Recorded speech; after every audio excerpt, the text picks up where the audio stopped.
Hi, I am Jitendra Das. I am faculty at Institute of Hotel Management, Chennai. Today, in this video, we are going to discuss the topic of accommodation management, which is the managerial level topic in the subject housekeeping.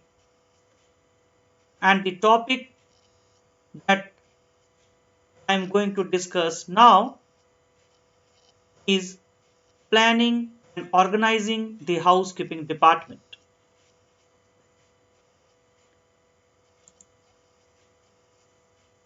Introduction. Like all other managers in a hotel, the executive housekeeper uses available resources to attain objectives set by top management executives. These resources include people, money, time, work methods, materials, energy, and equipment. These resources are in limited supply. Therefore, an important part of the executive housekeeper's job is planning how to use the limited resources available to attain the hotel's objectives. This slide will discuss about identifying housekeeping's responsibilities. Housekeeping department which is responsible for cleaning areas such as guest room, corridors, public areas. Public area includes the area of the hotel such as the lobby, public restroom, swimming pool, portico area, meeting room, dining room, gymnasium, spa, banquet hall, convention center, exhibit halls,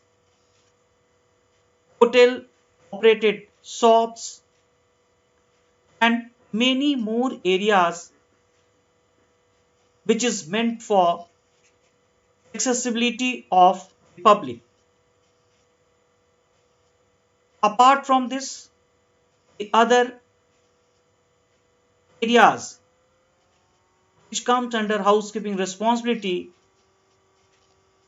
is the back office area of the hotel such as management offices, storage area, linen and sewing rooms, laundry room, etc. Back of the house area such as employees locker rooms, etc. are also part of the housekeeping's responsibilities. It is not restricted to only these areas which is discussed here in this particular slide. Different hotels may have different public areas by various names, and they also may have many other back of the house area which should be also included as the part of housekeeping's responsibilities. We'll see the next slide now. We'll discuss about the 5 basic planning activities, and the first one is already visible on the screen. The first basic planning activity for any housekeeper, for any management employee of the housekeeping department is area inventory list. And now we will see the second basic planning activity, and the second basic planning activity is frequency schedules. Let us discuss the third basic planning activities. And the third basic planning activity of housekeeping department is performance standards.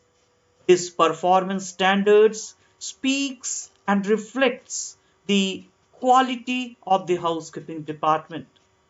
And the fourth basic planning activity is productivity standard. Productivity many a times is related to the term quantity, which we will also see in the slides to follow while we will be proceeding further with this particular topic. And the fifth and the last basic planning activities that we are going to discuss today through this slide is inventory level. So these are the five basic planning activities which we will be discussing. However, in some of the author's opinion, some of the philosophers, or some of the information posted on the internet, they also speak about six or seven basic planning activities. However, these are the five basic planning activities which is found in almost all the books, which is part of almost all the philosophers and authors' ideology. Now, let us see one by one what are these basic planning activities. First one, as we have discussed in our previous slide, is area inventory list, and in short it is also known as AIL. Area inventory list actually reflects what items within area must be cleaned or maintained. Planning the work of the housekeeping department begins with creating an inventory list of all items within each area that will need housekeeping's attention. So, actually speaking, if we want to understand this particular term, it is better to go in reverse. All of us know what is a list. When you write anything in a sequence, that is known as list. Let us understand the second term, that is inventory. Inventory means the items that is available, or the items in the store, or the articles in a particular given area. So if it is your classroom, it can be the desk, it can be benches, it can be chair, it can be table. All these are inventory of one particular classroom. And area, it is in one particular classroom. Say you have 10 classrooms in your school or in your college. So area means one particular classroom, and that is the reason this is termed as area inventory list. So it is list of all the items in given area. And this is what is the basic meaning of area inventory list. Now we will further try to understand what is area inventory list. Preparing area inventory list is the first planning activity because the lists ensure that the rest of the planning activities addresses every item for which housekeeping will be held accountable. Inventory lists are bound to be long and extremely detailed. Since most properties offer several different types of guest rooms, separate inventory lists may be needed for each room type. Now here we have to understand one more thing. In any hotel, all the rooms of the same type are identical in nature. Say for example, you have a room which is called, say, standard room in a hotel. So the furnitures, the fixtures, the interior decoration, and all other facilities in the standard room will be same in whatever number of rooms you have. Say for example, you have 15 standard rooms in your hotel. So in this case, all the 15 rooms will have all the same type of furniture, same type of interiors, same size of room. So all the things will be identical. Hence, many a times if you make the inventory list for one type of room, it is applicable to all the room of the same type. And that is what is discussed here. Inventory list may be needed for each room type. However, when it comes to public areas, you need to prepare area inventory list separately for each public area, because any public area is not identical. In most of the cases, it will differ in some or the other way. However, by chance, if anywhere you feel that two public areas are identical in nature, it is same, in that case, even one of the inventory list will serve the purpose. Now let us proceed further and let us understand, if you want to make area inventory list, there are three rules that you must follow. Say for example, you are sitting in a classroom and your faculty asks you to prepare the area inventory list. So there are three rules that you must always remember. If you follow this rule, you will not miss out listing any item, and it will also be in a proper sequence. So let us see what are those. Rule number one. Please remember, you have to start making the list from the entrance. So if it is a room, it is your classroom, where you have one entrance, please try to start making the list from the entrance. Suppose you have two or three entrances, you try to select the main entrance or the center entrance if you have three doors, and try to start making list from the entrance. This is rule number one, which all of you must always remember. Let us see what is the second rule says. Second rule says, always make the list from top to bottom. Always try to make list from top to bottom. So from the entrance, you'll start making the list from where? From the top of the entrance. And let us see what is the third rule. Third rule says it should always be made either from the left to right or from right to left. In other words, we can say it should be made either in clockwise direction or in anti-clockwise direction.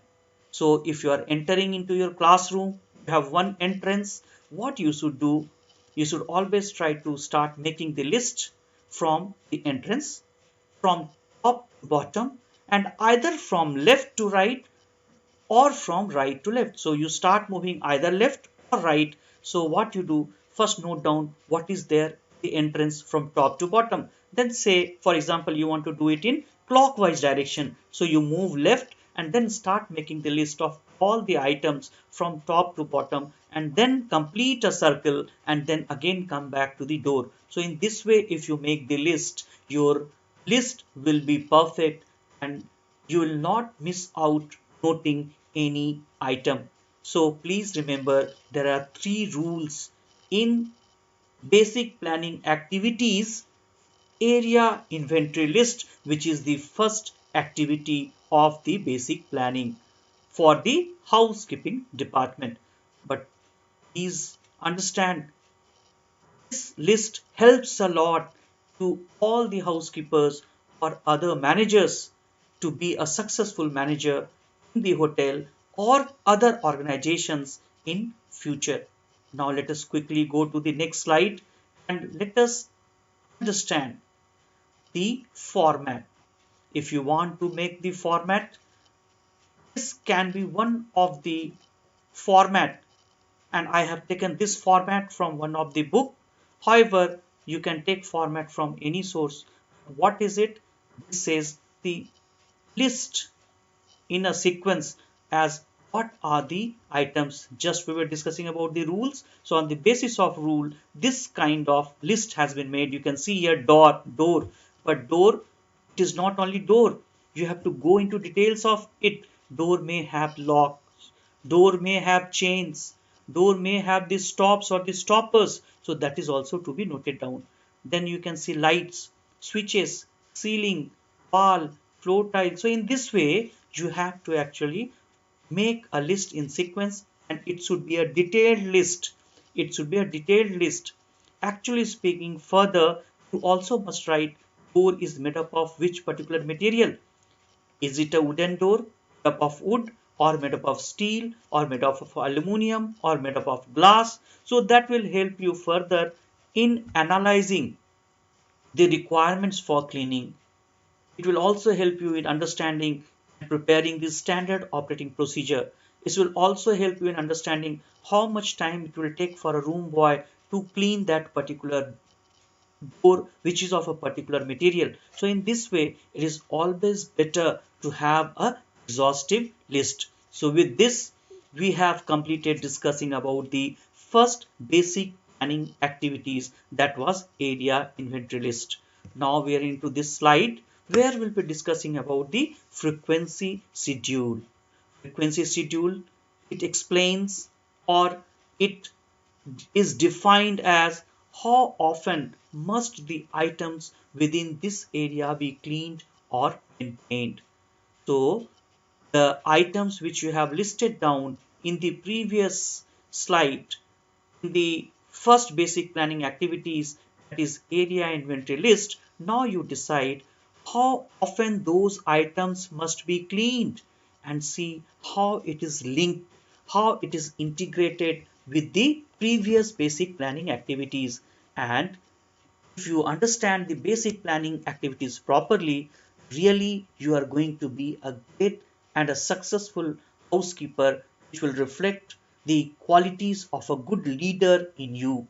So please remember these basic planning activities. Frequency schedule indicates how often items on inventory list are to be cleaned on a daily or weekly basis, which becomes part of a routine cleaning cycle and is incorporated into the standard work procedures.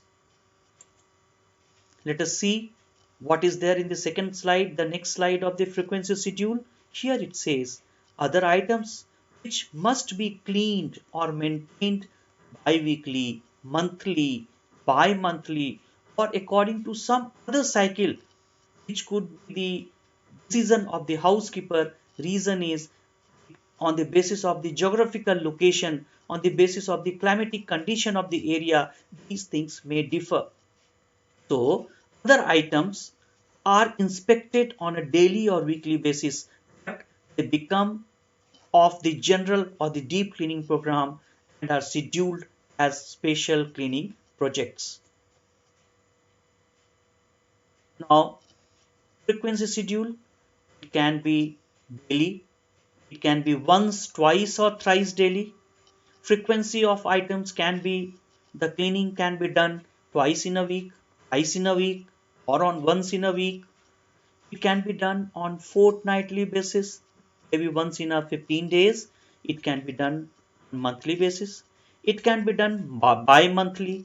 It can be done quarterly. It can be done half yearly. It can be done yearly. Depends what is the item, what type of cleaning, which is the area, what is the standard. There are various things, but you need to know what could be the probability of having various frequency schedule. Now, spacely scheduled cleaning can be on every Monday, can be on every Tuesday. For example, you have cot in the room and you want to clean beneath the cot. So beneath the cot, cleaning can be done, say maybe on every Tuesday. You have air conditioning vents in the room. Say you can decide that on every Monday, in addition to the normal regular cleaning, the room boy should also clean. The BRA should also clean the air conditioning vents in each of the room on every Monday. So these can also be done. So it all depends. It all these are situationals. So as a management student of the housekeeping department, or as the management of the hotel, you must understand all these things, and you can utilize whichever is the most suitable one for your hotel wherever you are working. It can also be on a periodic basis, say on 8th of every month, on 16th of every month, on 24th of every month, or one particular work should be done on 8th, 16th and 24th. So in this way also it can be scheduled. All these are the discretion of the executive housekeepers or the management, but these all falls under the planning schedule. Now let us go to the next slide and let us see the format for preparing the area in for preparing the frequency schedule. So you can see here in the door lock chain. So this is what we have listed down in the area inventory list. Here it says frequency 1/D. It is once in a day. Cleaning lights, switches, etc. The frequency says once in a week. Cleaning ceiling, so it is say 1/M, that is once in a month. So you are cleaning the ceiling of the room once in a month. So in this way, you on the basis of what you prepare as a list under area inventory list, you have to make frequency for each of the items. So you can see how it is intertwined and interlinked. Here you can see it is written 1/D, and here you can say in note it is written D is equal to day, W is equal to week, M is equal to month. So in this way you have to prepare the format which will be based on the area inventory list. So we discussed about the frequency schedule, and now we will try to go to the third basic planning activity, which is known as performance standard. Let us understand what is the meaning of the word performance standard. It says what must be done in order to clean or maintain the major items within this area. Standards are required level of performance that establish the quality of work that must be done. So performance standard is actually related, is also defined as quality of work. So performance standard is directly related to quality. Let us understand this in still better way. One of the primary objectives of planning the work of the housekeeping department is to ensure that all employees carry their tasks in a consistent manner, because we have to maintain this standard. So if the work is carried out by the employee in the consistent manner, the standard could be maintained.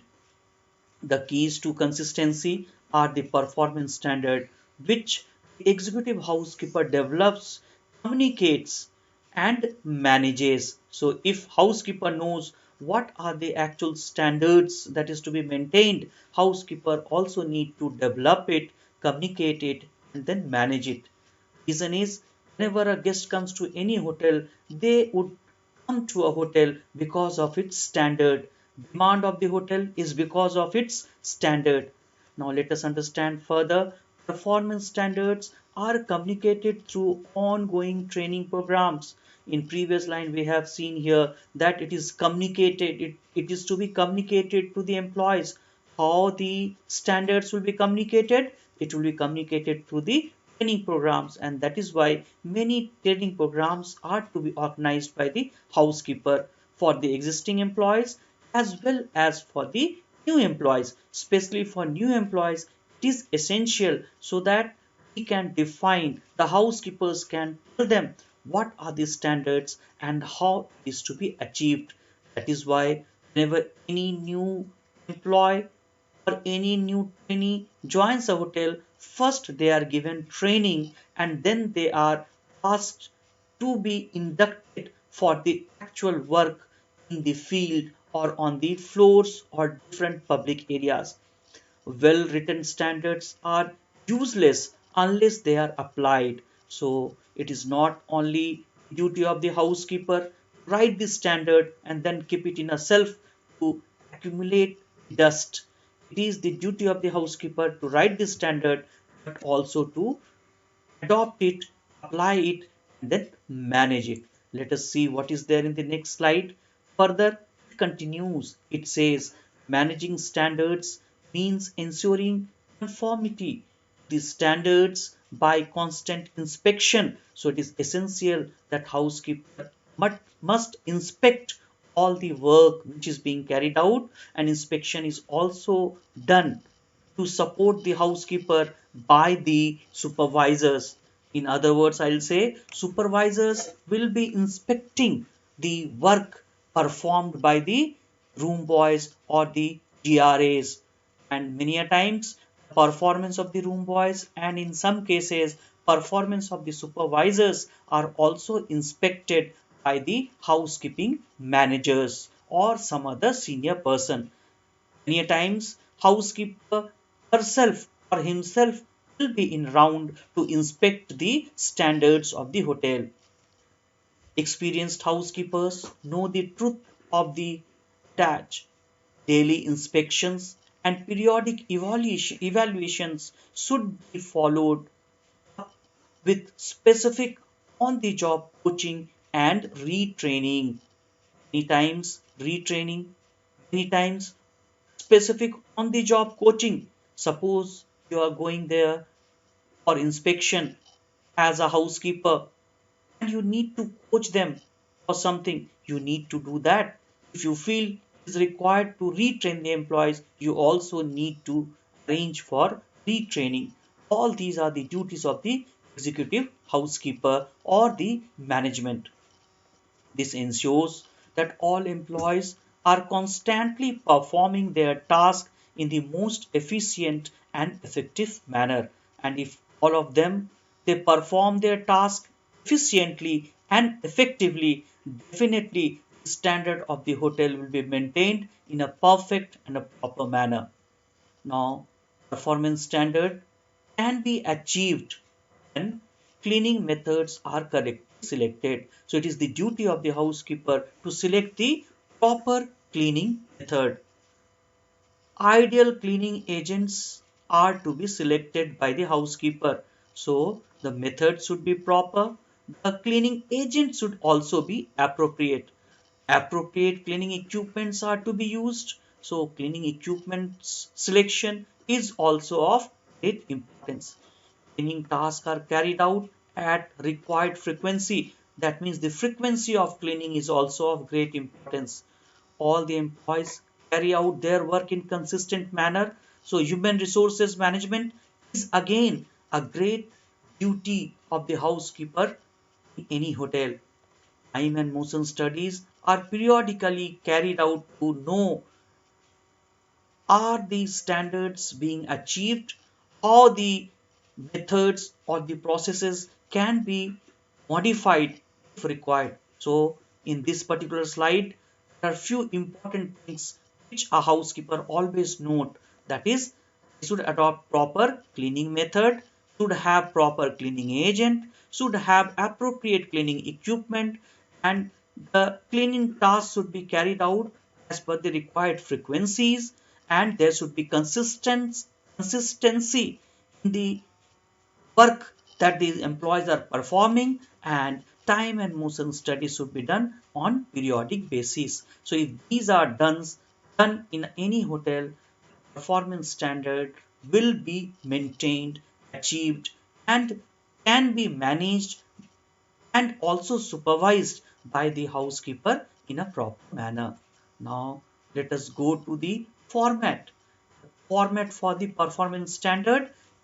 This is the example of bed making procedure. Say for example, you want to have the performance standard of the bed making, list out all the items required, then write these steps, and then write out some of the terminologies if it is new or if it is technical, which the housekeeper should know. So in this way, performance standard is prepared in this kind of format. However, this format gets modified from the nature of task to nature of task.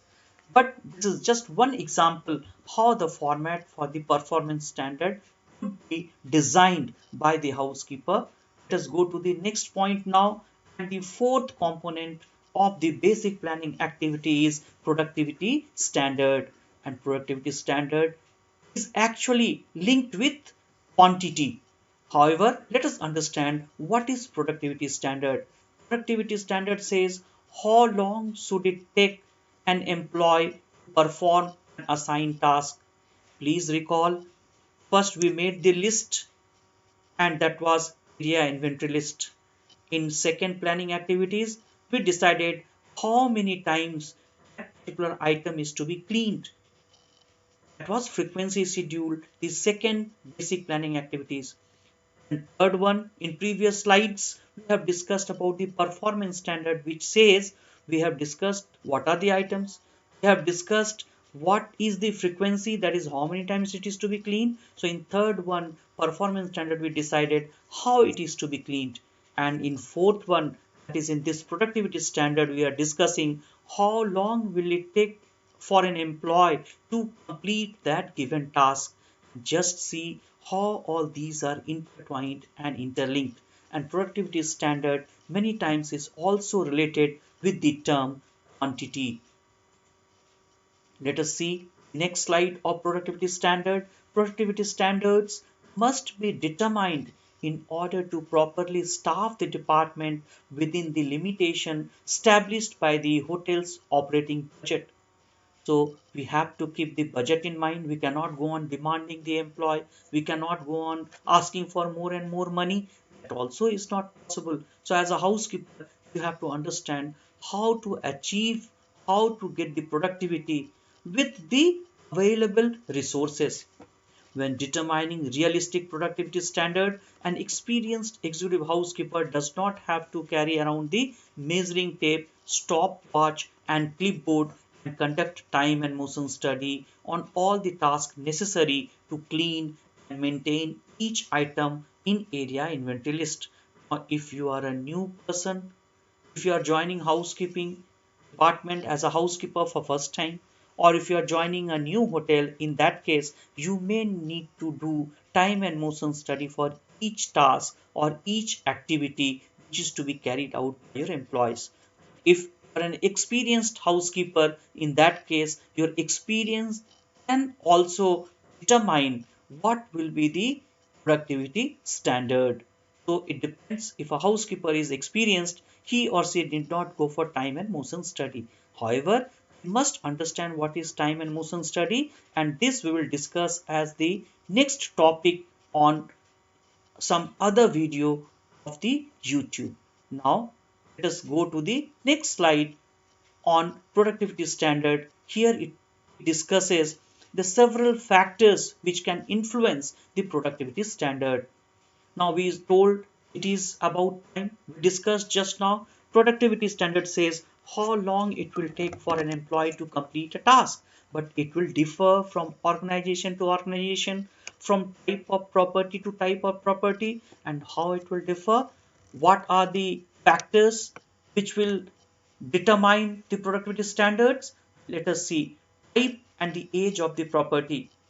Type of property, if it is a downtown hotel, type of property is different. You have a multiplex, you have a building which is interconnected, which is going vertically. If you go to a resort, it is spread out horizontally on a large area. So that also will determine the productivity standard, how much time it will take. Age of the property, if the property is very old, you have to do lots of cleaning with carefulness, which takes long time. Accessibility to work area from the service area is again very important. If it is a downtown hotel and you have rooms located to each other, it is very easy. You clean one room, complete the task, go to the next room.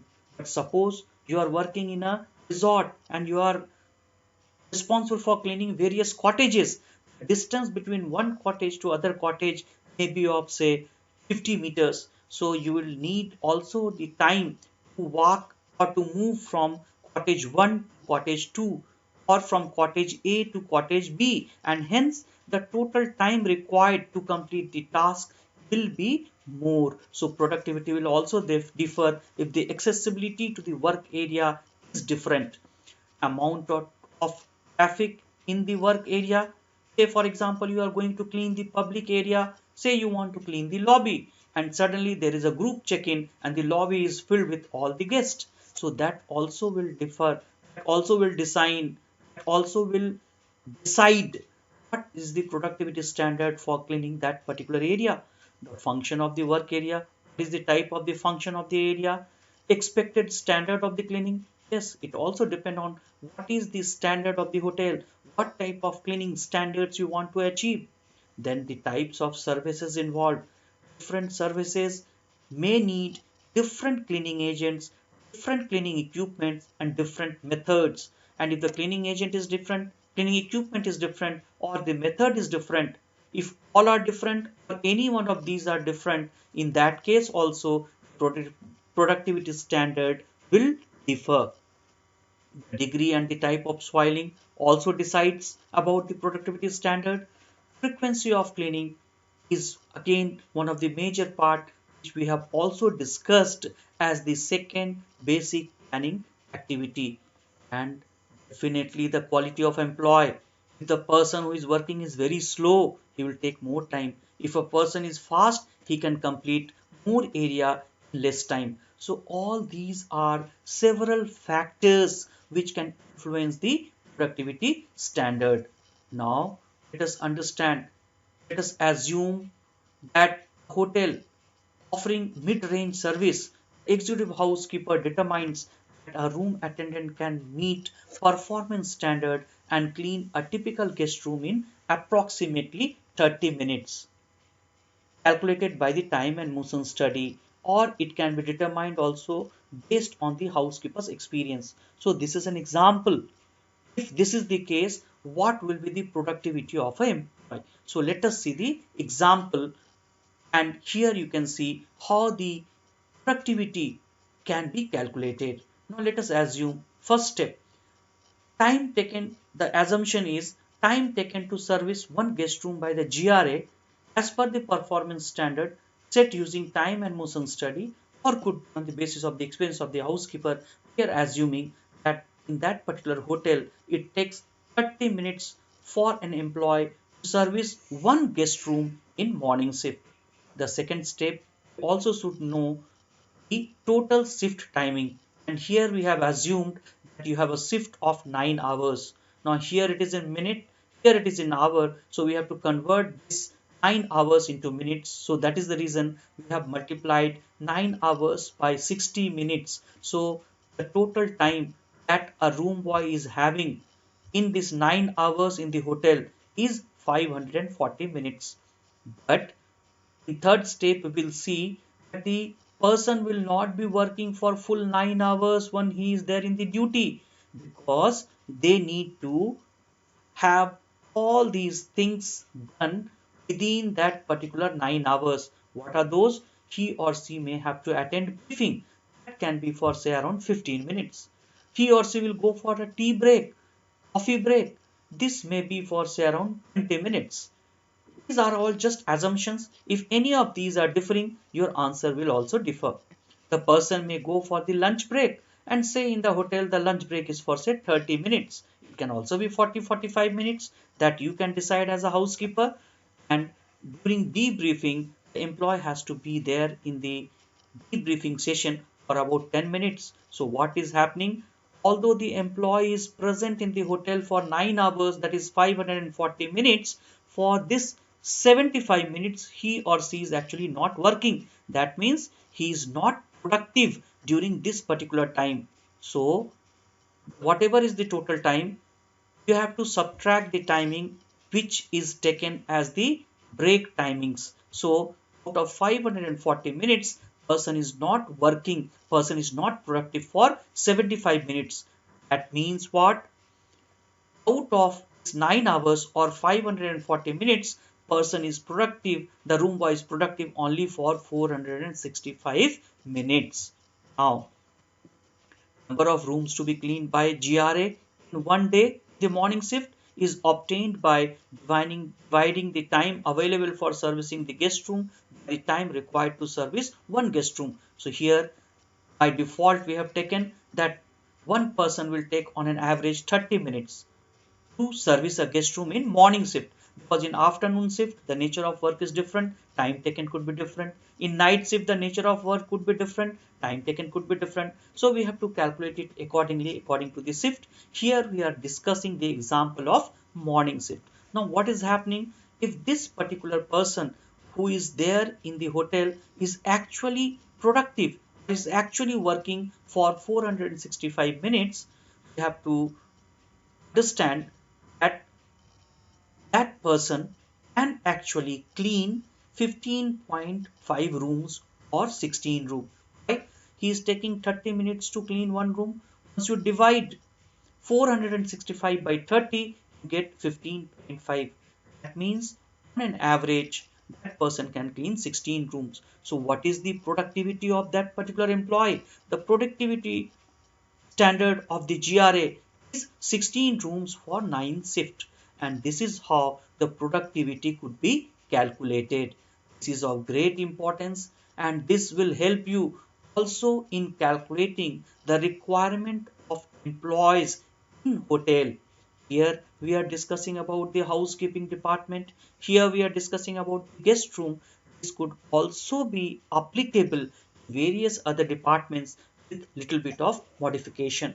So you need to understand these steps. You need to understand the formula, the number. If any of these are varying, the result will vary. If number of shifts are varying, the timing of shift is varying, the answer will vary. If this time taken to service the guest room is varying, this answer will vary. Suppose the person takes say 20 minutes to service the guest room, number of rooms cleaned could be even more. So this is just an example to make you understand how to calculate the productivity standard. Now we will move to the next slide and we will try to understand quality versus quantity.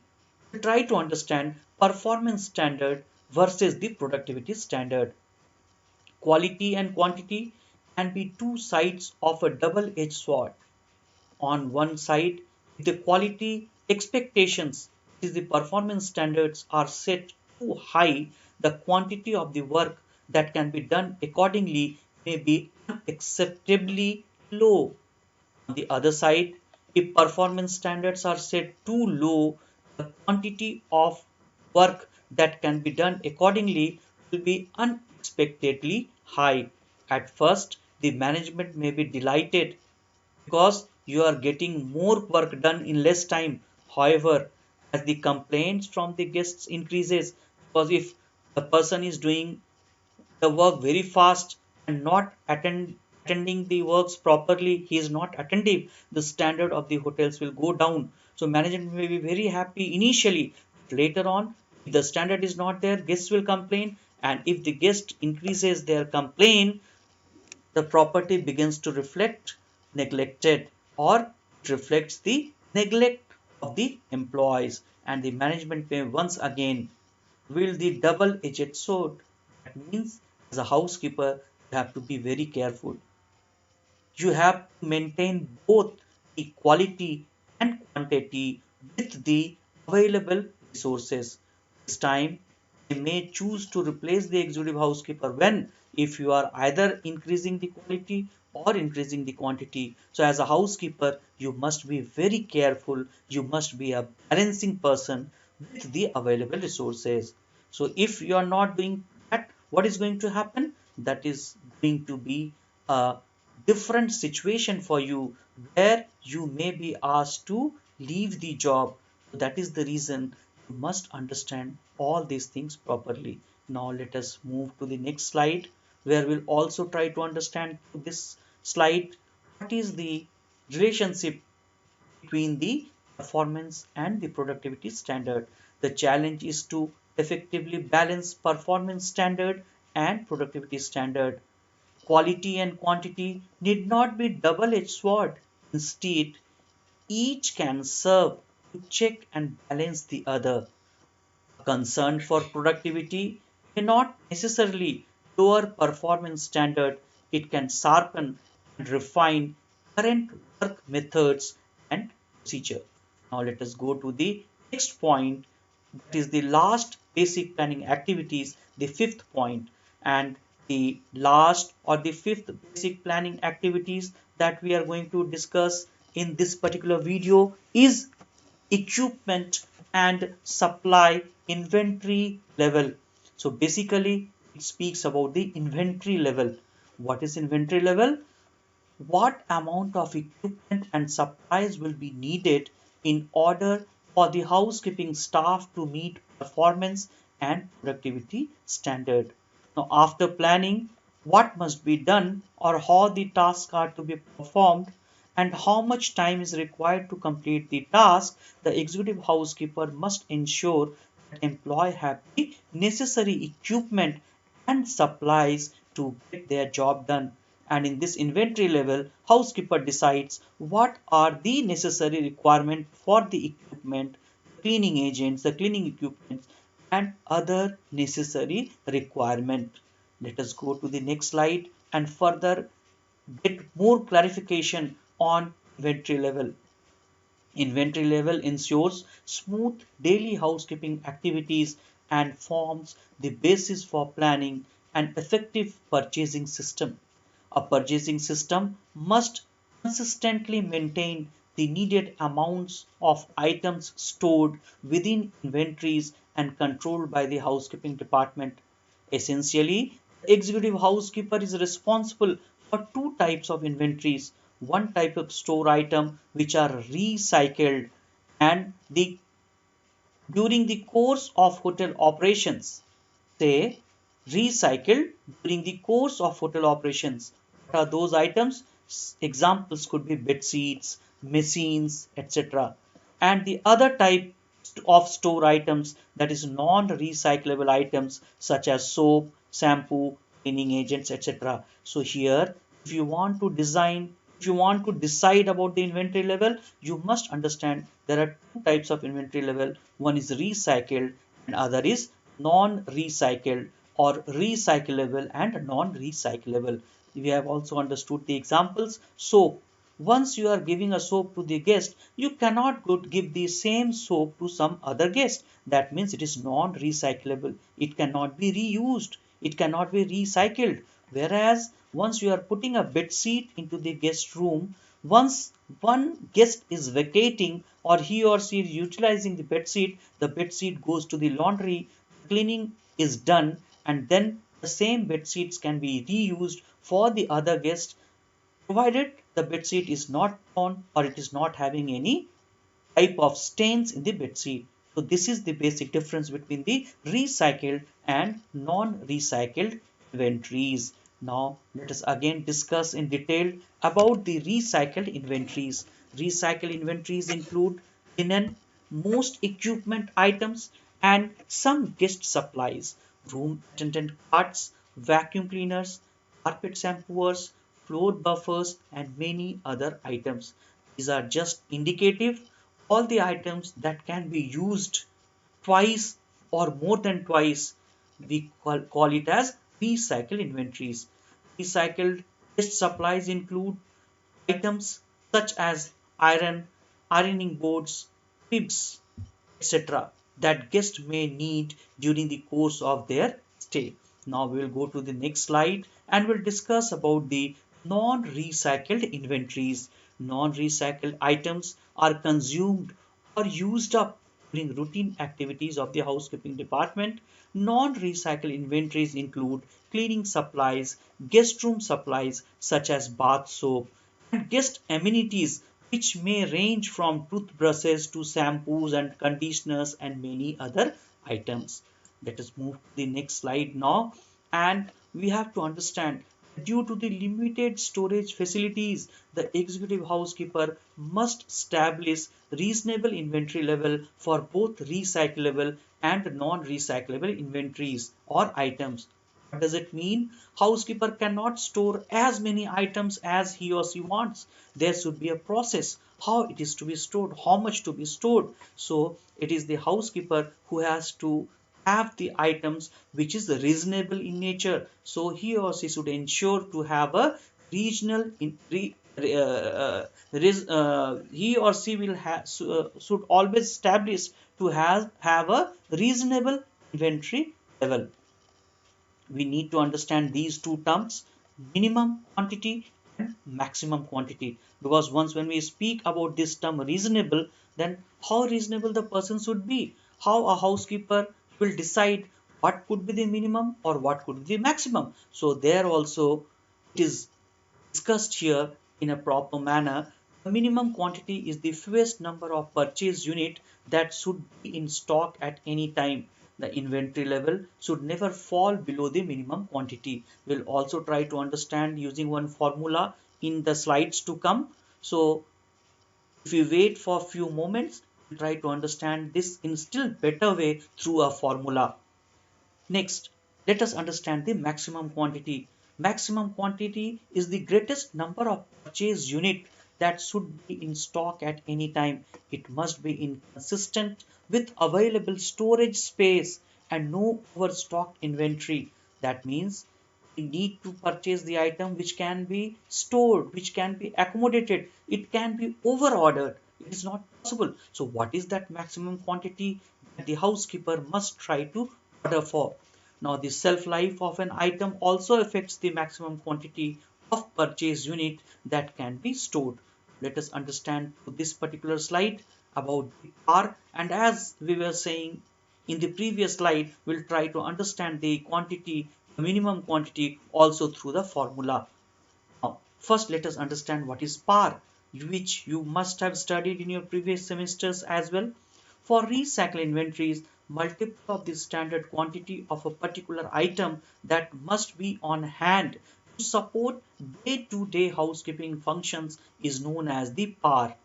And then for non-recycle inventories, it ranges between minimum inventory quantity and maximum inventory quantity. So par will always be between the minimum and the maximum.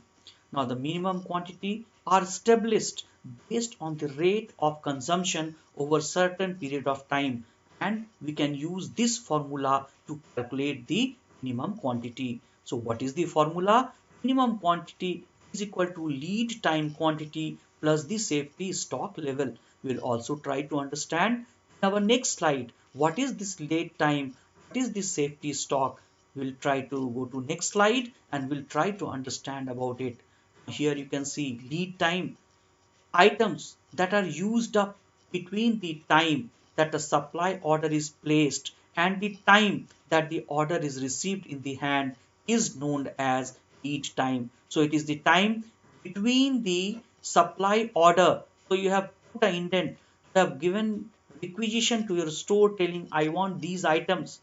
The store persons will not immediately hand it over. They have to purchase it and then hand it over to you. So there is a fixed timing on an average time, and that is decided by the management in consultations with the housekeeper. So you must know what is that particular time. So if you are indenting any item today and suppose your store takes 5 days to supply, so if you are indenting today, you should have items for another 5 days, so that on sixth day, once you or on the end of fifth day you get the item, and then the things will continue. But with that, suppose the supplier says that the item will be coming on the fifth day, but due to certain reason if he or she is not supplying, what will happen? Suddenly you will not have any item or any guest amenities to be given to the guest. So for that reason, as you have seen in previous formula, minimum stock is lead time plus the reserve stock or the safety stock. And what is that safety stock? The safety stock, which is also known as reserve stock, it says it is the number of purchase unit that must always be on hand in case of emergencies, damages, delays in delivery, etc. So that daily function of department is smooth even in emergencies. So this is what we wanted to discuss here to the formula. Now let us see and understand things in little different manner. Indenting of non-recycle inventories. It is A minus B, where A is equal to maximum quantity and B is equal to item in stock plus the minimum quantity. That means the lead time and the safety stock. So if you want to indent non-recycle inventories, you must know what is the maximum quantity required as per the par, and then we have to subtract that with the items in the stock and the minimum quantity, that is the lead time and the safety stock. And this could be very handy for any housekeeper to calculate how to indent. It cannot be based on assumptions. It is all based on the logic and reasoning. So let us now understand how to indent the recycled items.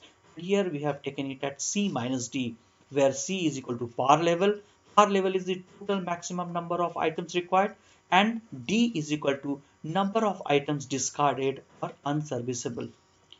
Now, see this particular term note here, non-recycled items are purchased under operational or the recurring budget, whereas the recycled items are purchased under the capital budget. However, if time permits, the videos to come will also discuss separately about the budget. So once we are discussing about budget, we'll try to understand and we'll try to discuss what are the operational purchase, what are the operational budget, and we'll also try to understand what are the capital budgets and some more types of budget as well.